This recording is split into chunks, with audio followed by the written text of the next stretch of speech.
Saludos cordiales, estimados compañeros y docentes. Soy Henry Max Carrasco Cajaleón, integrante del grupo número 3, y en estos momentos nos convoca un reto estructurado que desborda las aulas para interponerlos como sociedad: la violencia escolar impulsada por el entorno.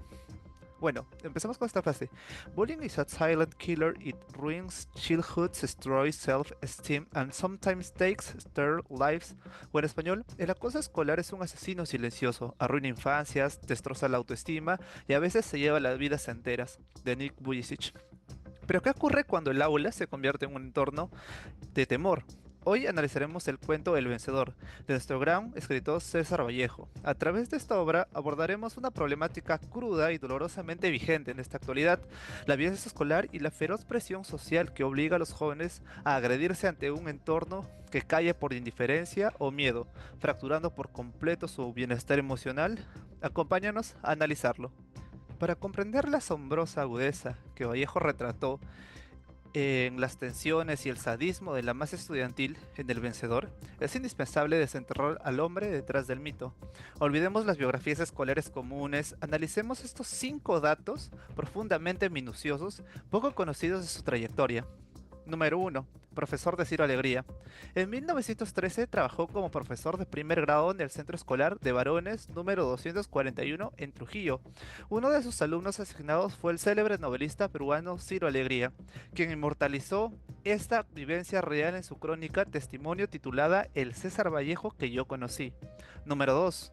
César Perú fue su seudónimo. Durante sus primeros años de bohemia y experimentación literaria en Trujillo, ocultaba su identidad firmando crónicas periodísticas y poemas tempranos bajo el seudónimo de César Perú, antes de decidir de inmortalizar su nombre real, seudónimo con el que quiso también publicar Los Heraldos, ya que en esta época estaba de moda este tipo de seudónimos.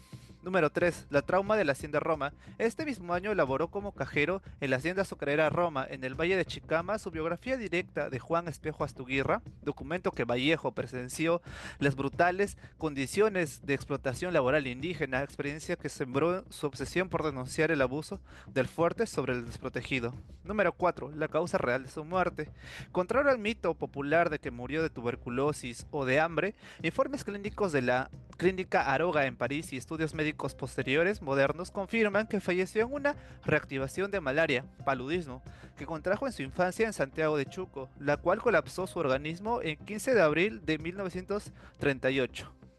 La cirugía que casi le cuesta la vida en París en 1924. 14 años antes de su muerte, en 1924, Vallejo fue operado de urgencia en el Hospital de Caridad en París por una hemorragia intestinal severa debido a una fístula.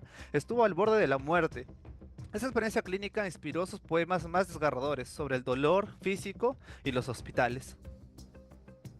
Ahora hablaré sobre el contexto en el que se desarrolla el cuento El Vencedor.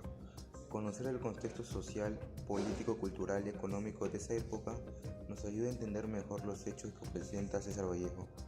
En el contexto social, a comienzos del siglo XX, en el Perú existían muchas diferencias entre las personas según su nivel económico. La educación era muy estricta y era común que los conflictos entre los niños terminaran en peleas, tal como se muestran en el cuento. En cuanto al contexto político, el Perú buscaba tener un gobierno más estable. Sin embargo, el poder estaba concentrado en un grupo pequeño de personas y la mayoría de la población tenía muy poca participación en las decisiones del país. Respecto al contexto cultural, César Vallejo se inspiró en la vida cotidiana de los peruanos, en sus obras reflejos las costumbres, los valores, las emociones y los problemas que vivía la sociedad de su tiempo. Finalmente, en el contexto económico, la economía del Perú dependía principalmente de la agricultura y de la explotación de los recursos naturales. Muchas familias, especialmente las que vivían en zonas rurales, tenían pocos recursos y enfrentaban dificultades económicas.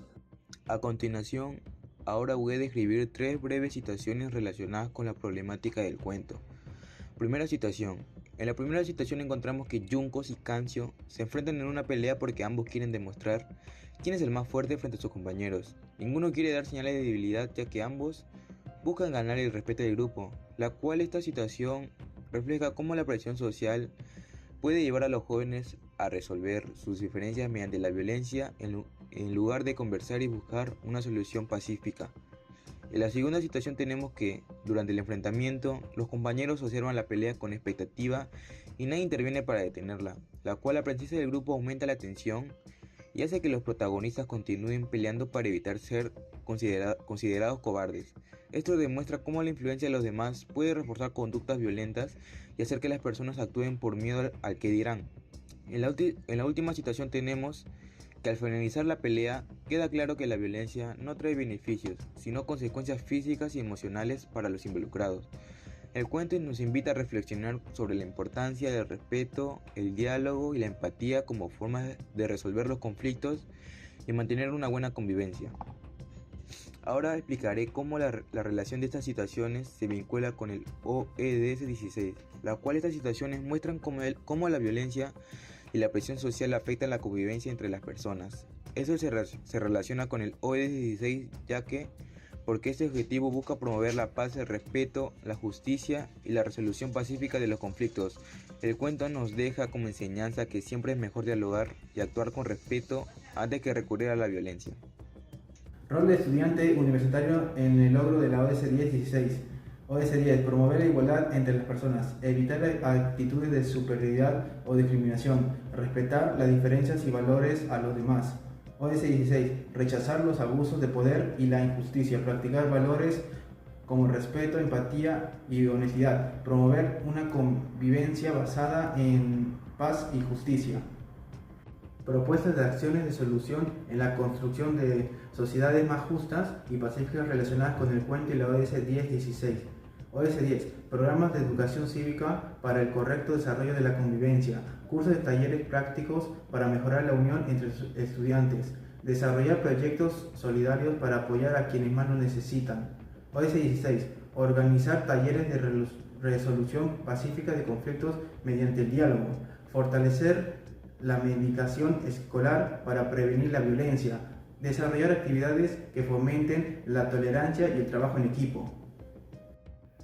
En conclusión, para cerrar este análisis, es momento de comprender que El vencedor de César Vallejo no es solo una ficción del pasado, es una radiografía latente de nuestras aulas actuales. Cuando vemos a una multitud escolar presionando y celebrando el sufrimiento ajeno, asistimos al quiebre absoluto de la humanidad. Como futuros profesionales y ciudadanos, nuestro compromiso no puede quedarse en la teoría. La transformación real exige alinearnos con los objetivos del desarrollo sostenible.